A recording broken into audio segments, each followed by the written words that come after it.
Hey guys, we're in the orchard today and we've got quite a few chores to do that we'll show you what's going on. It's our first harvest of the leafy greens that are in the garden today. It's been pretty much exactly 2 months since we planted them, the 1st of February, and here we are the 1st of April. Our first cutting is ready, so we're gonna harvest some of the lettuce. We're gonna put it into a salad mix and bag it and put it in the produce stand so we can sell it. But also, if you look at the orchard, things are really looking nice. Leaves are popping, the blossoms are out on several different varieties. The cherries are just out in full bloom, they're beautiful. I've had bees in the past. I don't currently have any right now, but I just have so much going on. It's hard to tend the bees and keep them from swarming and leaving the hive and keeping them happy with where they're at. So I just decided the last time they swarmed and left, there's enough bees around here that for a while. This tree right here, this cherry tree, is just absolutely beautiful. Looking at it from our kitchen window, it's beautiful. It just lights up as the sun just blazes through those blossoms.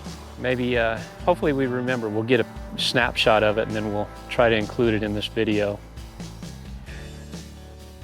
But if we look at the plums, they're through blossoming and we do have some setting on. We've got lots of fruit setting on.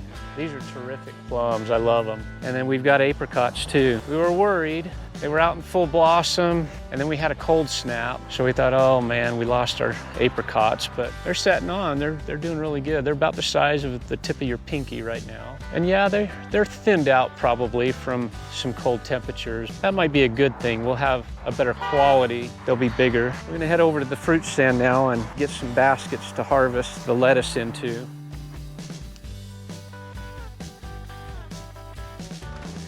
We're gonna get some baskets.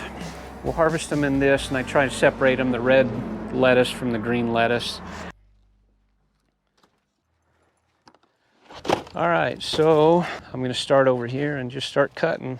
So what I do is I grab very carefully, because I don't want to uproot them, they're still tender right now, and I slice them off.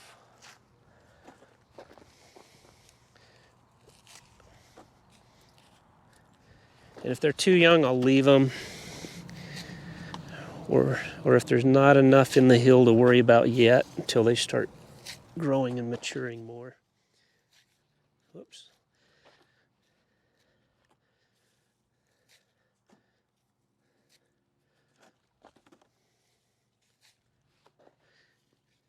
I love this lettuce because it lasts so long.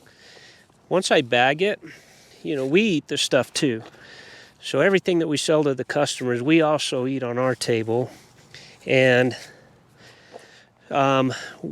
we've had lettuce in the bag for, man, I mean, like 3 weeks in our house refrigerator if we forget about it or don't eat it up. And then you realize, oh, we've still got lettuce we need to eat. And it's still good. It's still fresh. It hasn't rotted. That's what I like about this.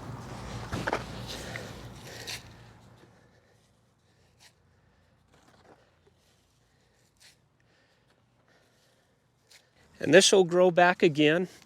A couple of days, it'll be ready to be cut again. I'll harvest this lettuce right up until, the beginning of summer when it starts getting really hot. Then they'll start to go to seed, and then they get milky, you know, where when you slice it, it looks like milk is coming out of the stems, and that's when it gets bitter. That's when it's time to quit. So I'll just let them go, plant something else in its place to finish out the rest of the year.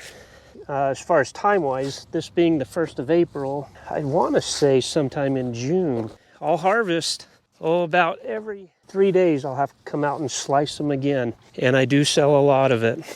I sell everything. Nothing goes to waste. It sells pretty fast. When they get more mature, you know, the bunch of lettuce is really big and even like this big, and this is just one solid row. I obviously can't harvest all of this at once, so I might cut maybe this much of it, of each row, of each variety, put them in the baskets, and I'll go bag them up. And when that supply is getting low, then I'll cut the other half while this is drying up. So I'm always rotating it. Another thing to think about if you're doing this, there's times when you need to cover it. Bugs are an issue. You know, the moths get in here, they'll start laying their eggs, and then you have little worms in them. One way to prevent that is put a covering over it, and I have the covering. It is labor intensive to lay it out, and then the wind is always an issue blowing them off. Doesn't matter how good you weigh it down, the wind will blow them off, and then you got to go chasing your coverings. But anyway, those are some things to think about if you've got a large garden.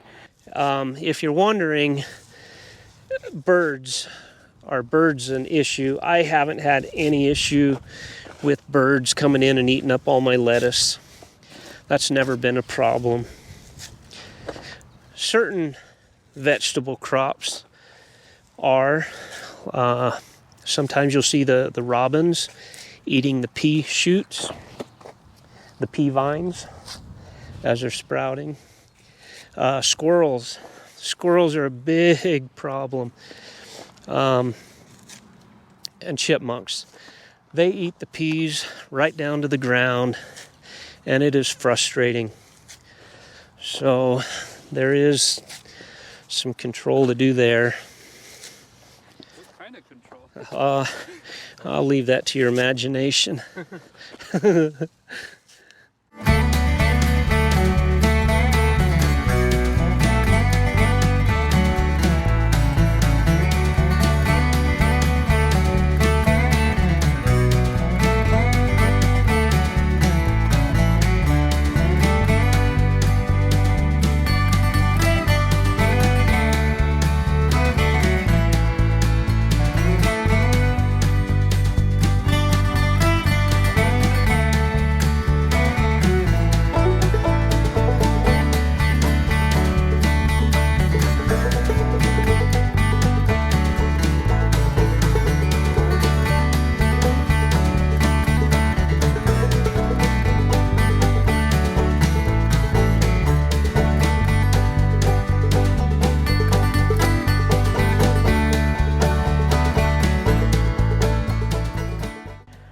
Okay, out of those 3 rows of 6 varieties, I've got 6 baskets. Before I scrunched them down, they were completely full, but that's a lot of lettuce. So it's surprising how much you get. And this is baby lettuce. So when it matures and starts filling out even more, like I told you, I can't pick the whole row. I can only pick maybe a third. So now I'm gonna pick the spinach, and then we're done in the garden. We'll go bag it up.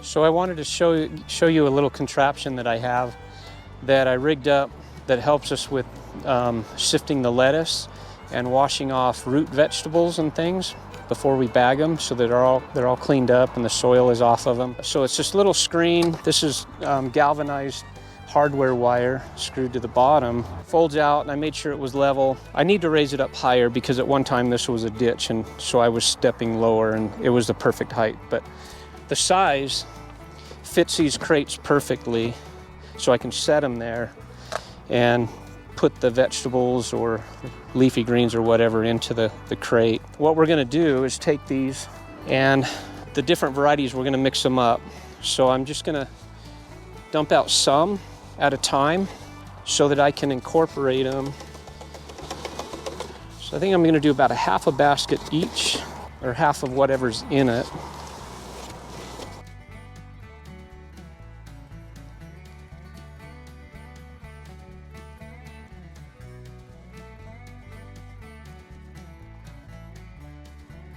And then we do the spinach separate. That we bag up on its own. So that's quite a bit. So anyway, I just kind of mixed it around. All it is really is a spring mix for salads. So we've got reds and green lettuce, oak leaf lettuce, and different kind of bunch lettuce. And this lettuce is small enough that the little tiny ones do fall through the screen, but not enough to worry about. And I just mix it around until it looks like it's incorporated pretty well so that a customer doesn't get a lump of one kind of lettuce. So that's what we're looking for. So now, and put it in the crate.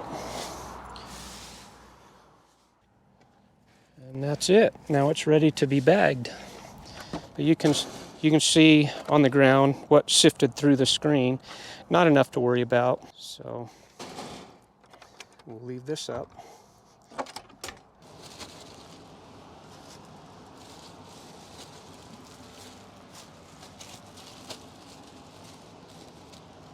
Good. So we're bagging them up and weighing each bag so that everything's equal. Putting it on the scale, figuring out if we need to add some, pull some out, or if they're good.